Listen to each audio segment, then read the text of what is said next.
देखिए दोस्तों, ये मेरा आगे का पर्दा है। इस पर्दे की वीडियो मैं आपको फर्स्ट पार्ट में दिखा चुकी हूँ। अब मैं आपको इससे आगे की वीडियो दिखाऊंगी। ये पर्दा मेरा तैयार है। अब ये पीछे का पर्दा है। देखिए, ध्यान से देखिए मैं इसे किस तरह से सिलूंगी। ये ऊपर म्यानी की साइड में 1.5 इंची एक्स्ट्रा कटा हुआ है। आप 1 इंची भी काट सकते हैं, लेकिन कम से कम 1 इंची एक्स्ट्रा होना चाहिए। मैंने इसको 1.5 इंची एक्स्ट्रा काटा है। अब मैं इसे म्यानी को जोड़ लेती हूँ। आप भी इसी तरह जोड़िए और इसको दूसरी सिलाई लगा करके पक्का कर लिया है मैंने। अब इसमें बेल्ट की पट्टी अटैच करूंगी। ये पट्टी मेरी 3.5 इंच की है। लंबाई हम अपने कपड़े के हिसाब से ही लेंगे। जितनी हमारा बेल्ट है उसी हिसाब से लंबाई ले सकते हैं। चौड़ाई 3.5 इंच की। इस तरह से बेल्ट को जोड़ के अटैच कर लिया। अब इसमें उल्टी साइड से ½ इंची मोड़ूंगी और फिर इसमें सिलाई लगा दूंगी। इसी तरह आप भी सिलाई लगा लीजिए। देखिए मेरी सिलाई लग के तैयार हो चुकी है। अब इसमें नीचे मोहरी की साइड में जाएंगे और देखो इसमें एक हमें ट्राउजर में नीचे देखा होगा आपने कट लगा होता है, वह कट लगा की सिलाई लगानी है।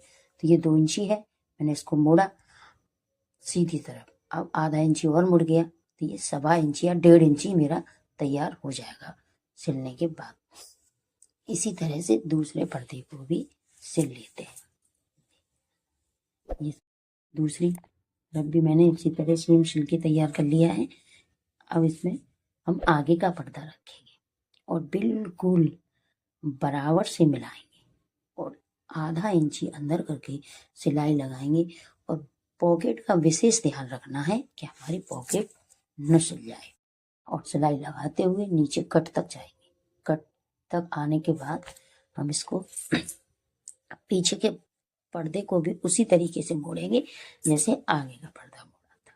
देखिए मैं आपको मोड़ के दिखाऊंगी। ये मैंने पक्की सिलाई लगा करके धागे को कट कर दिया। मैंने पीछे के पर्दे को उसी के बराबर मोड़ा है और वहीं सिलाई लगा दी, धागा कट कर दिया। अब इसको नाप के देखा तो बराबर बैठा है। मैं इसको सीधा करूंगी और इसे कि कोने कैंची से मैंने सीधी कर लिए हैं। आपके पास जो भी नुकीली चीज हो आप उसी से इसको सीधा कर सकते हैं। और इस तरह बेल्ट में मोहरी में सिलाई लगा देंगे। देखिए मैंने किस तरह सिलाई लगाई है। ऐसे सिलाई लगाने के बाद हमारा कोना तैयार हो गया है। इसमें एक पक्की सिलाई भी हम ऊपर से लगाते हैं जो पर्दे की पीछे की साइड जाती है। देखिए लगा चुकी हूँ मैं, तो लगाने के बाद दिखा रही हूँ। अब मैं दूसरे पार्ट भी इसी तरीके से तैयार सिलूंगी। तो मैंने पहले का पर्दा बेल्ट की तरफ से सिला था और इसको मैं मोहरी की तरफ से सिलूंगी, क्योंकि हमें सिलाई करते समय कपड़ा सारा मशीन से बाहर ही रखना होता है, तभी सही सिलाई आती है। इस वजह से अब मैंने दूसरा भी इसी तरह सिल के तैयार कर लिया। बीच में देखिए एक पक्की सिलाई हम इस तरह से लगाएं जो हमारी पीछे के पर्दे के ऊपर जाती है। देखिए ऐसी पक्की सिलाई लग के तैयार हो गई। अपनी मोहरी अब नाप के हिसाब से अटैच करके हमने ट्राउजर तैयार कर दिया जोड़ के। देखिए दोस्तों मेरा ट्राउजर तैयार हो चुका है।